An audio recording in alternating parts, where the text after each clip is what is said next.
Assalamualaikum everyone. You are watching Jurist Tales and this is me कायनात फातिमा। हमारी taxation law की series already start है और अंजलना सुमरो आप लोगों को ऑलरेडी थ्योरी कवर करवा रही हैं और मैं आप लोगों को कंप्यूटेशन के रिगार्डिंग कुछ इलस्ट्रेशंस इन लेक्चर्स के अंदर करवाऊंगी। चलें तो फिर हम सबसे पहले यहाँ आज के लेक्चर में हम 3 इलस्ट्रेशंस देखेंगे और इन तीनों इलस्ट्रेशंस के अंदर हम कुछ रूल्स हमारे जो टैक्स के कुछ प्रिंसिपल्स है वो सीखेंगे। सबसे पहले अगर मैं आपको ओवरव्यू दे दूं इन इलस्ट्रेशन के प्रिंसिपल्स का, तो समटाइम्स क्या होता है कि हमारे सबसे पहले आपको तो ये मालूम होना चाहिए कि हमारा टैक्स ईयर स्टार्ट कब से होता है और एंड कब से होता है। हमारा टैक्स ईयर हमेशा 1 जुलाई से स्टार्ट होता है और 30 जून को ख़त्म होता है। तो अब क्या होगा कि हम लोग यहाँ पर देखेंगे कि जब ओवरलैपिंग आ जाएगी इन दोनों ईयर्स के दरमियान, यानी कि 2 अलग-अलग टैक्स ईयर्स के दरमियान, तो फिर अब वहाँ पर क्या हमारे पास टैक्सेशन के ऐसे प्रिंसिपल्स मौजूद हैं जो इनको हमारी हेल्प करेंगे डील करने में। ठीक है, तो सबसे पहले हमारे पास इलस्ट्रेशन 1 है। इसमें क्या हो रहा है कि हमारी जो सैलरी है वो हमेशा फर्स्ट तारीख को मिल रही है। ठीक है, जब पूरा मंथ हम काम कर लेते हैं एंड देन एम्प्लॉई जो है वो काम कर लेता है एंड देन नेक्स्ट मंथ की जैसी फर्स्ट डेट आती है, फर्स्ट डे आता है, तो उस दिन इनको सैलरी दी जाती है।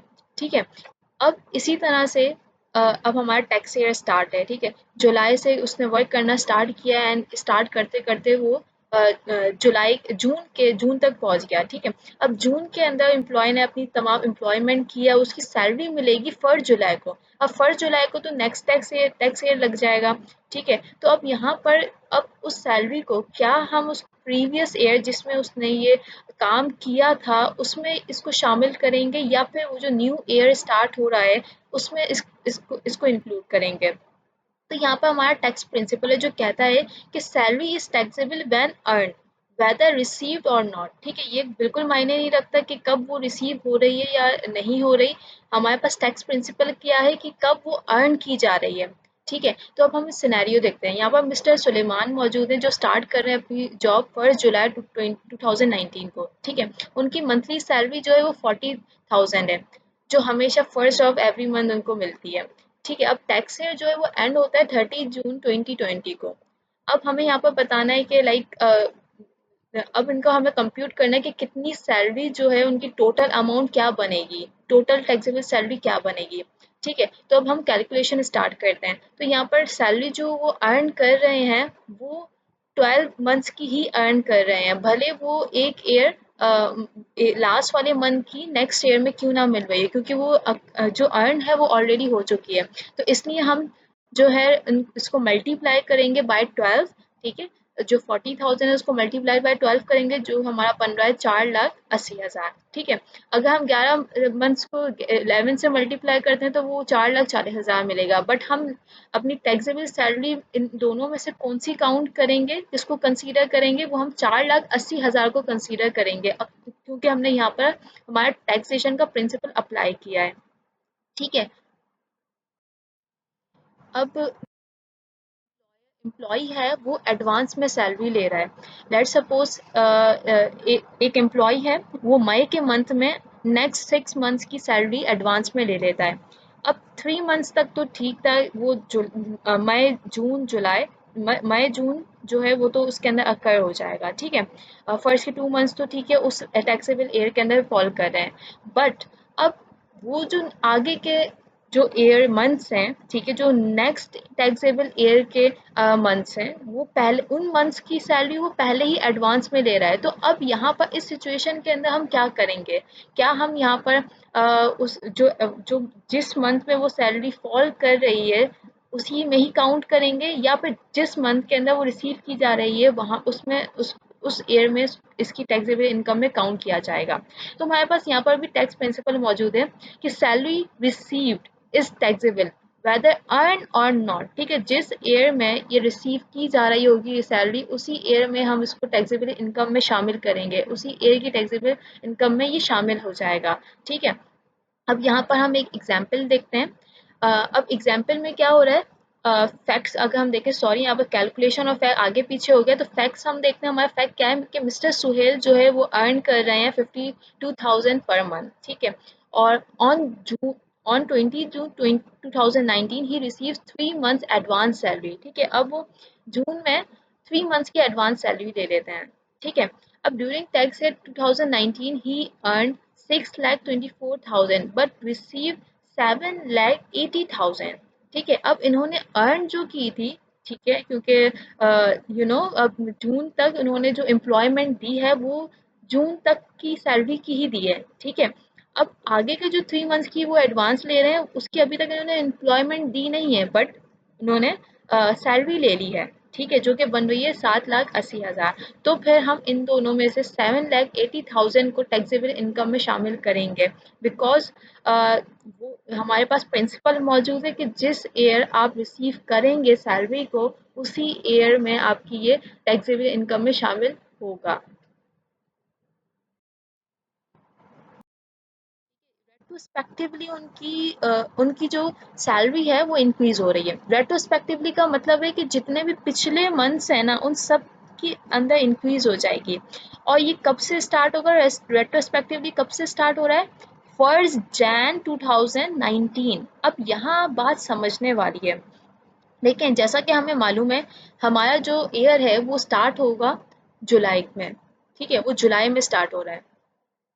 अब यहाँ पर क्या हो रहा है कि मिस्टर असलम जो है, मिस्टर सुल्तान जो है, उनको जो रेट्रोस्पेक्टिवली जो एप्लीकेशन हुई है यहाँ पर लॉ की, वो स्टार्ट हो रही है जनवरी से। ठीक है, तो अब आप देखें यहाँ पर हम लोग जब 2019 का निकालेंगे, ठीक है, वो तो जुलाई से स्टार्ट हो जाएगा, और नेक्स्ट ईयर जो 2020 का जून है, ठीक है, वहां तक तो ये हमारे पास ठीक है 12 महीने बनते हैं। ठीक है, अब ये जो जनवरी से लेकर जून तक का जो मंथ था, ठीक है, जनवरी से लेकर जून तक का जो मंथ था, अब ये बात जो है कि ये जो सैलरी थी ये ऑलरेडी पहले ही इसके ऊपर टैक्स जो इंचार्ज हो चुका था। ठीक है, बट अब रेट्रोस्पेक्टिवली इन मंथ्स की जो सैलरी है उसको दी जा रही है एक साथ। ठीक है, तो अब यहाँ हमारी सिचुएशन में हम क्या होगा कि हम सबसे पहले कैलकुलेशन करेंगे जितनी उसने रिसीव किए उस ईयर, ठीक है, उस टैक्सेबल ईयर में, जो कि जुलाई से स्टार्ट हो रहा है और जून में खत्म हो रहा है। ठीक है, तो उसके लिए हमने 12 से मल्टीप्लाई किया है। ठीक है, और 12 से मल्टीप्लाई हमने क्या किया है? 20,000। क्यों? क्योंकि देखें, रिसीव तो वो 18,000 कर रहा है, लेकिन हमें पता है कि 2,000 इंक्रीज हो चुके हैं। ठीक है, तो हम पूरे ईयर की अब कंसीडर कर रहे हैं कि उसकी सैलरी है 20,000। ठीक है, यहाँ तक तो ठीक है, बात समझ आ जाती है। अब असल बात होती है यहाँ पर एरियर्स के रिगार्डिंग, क्योंकि वो जो पिछले ईयर जो बेसिकली यहाँ पर रेट्रोस्पेक्टिवली एप्लीकेशन हुई है वो पिछले ईयर तक चली गई है। तो हम 1 जनवरी से 30 जून तक जो 6 मंथ्स हैं उनको भी हम लोग मल्टीप्लाइड करेंगे, एंड वो भी हम इसके अंदर इंक्लूड करेंगे। ठीक है, तो 6 और 2,000 को मल्टीप्लाई करेंगे तो वो बनेंगे 12,000। 12,000 हमारे एरियर्स हैं। तो फिर हमारी टोटल टैक्सेबल सैलरी जो बनेगी वो इन दोनों को प्लस करके बनेगी 2,52,000। ठीक है, तो हमारी 2,52,000 जो है वो हमारी टैक्सेबल सैलरी है। ठीक है, तो टैक्स प्रिंसिपल क्या कहता है? Arrears are taxable in the year of receipt if not taxed earlier. ठीक है, जिस ईयर में वो रिसीव हो रही है उसी ईयर में उसको हम टैक्सेबल कर देंगे, अगर ये रिसीव नहीं की गई है पहले। ठीक है, salary is never tax twice. ठीक है, अब क्योंकि आपने देखा हमने सिर्फ 2,000 रुपीज को ही लिया है। ठीक है, वो पूरी सैलरीज नहीं उठाई क्योंकि वो ऑलरेडी टैक्सड हो चुकी हैं। ठीक है, सिर्फ ये 2,000 जो एडिशनल अमाउंट है ये टैक्स नहीं हुई है, तो इसलिए salary is never tax twice. ठीक है, हमने इस रूल के मुताबिक दोबारा से उस सैलरी के ऊपर टैक्स नहीं लगाया।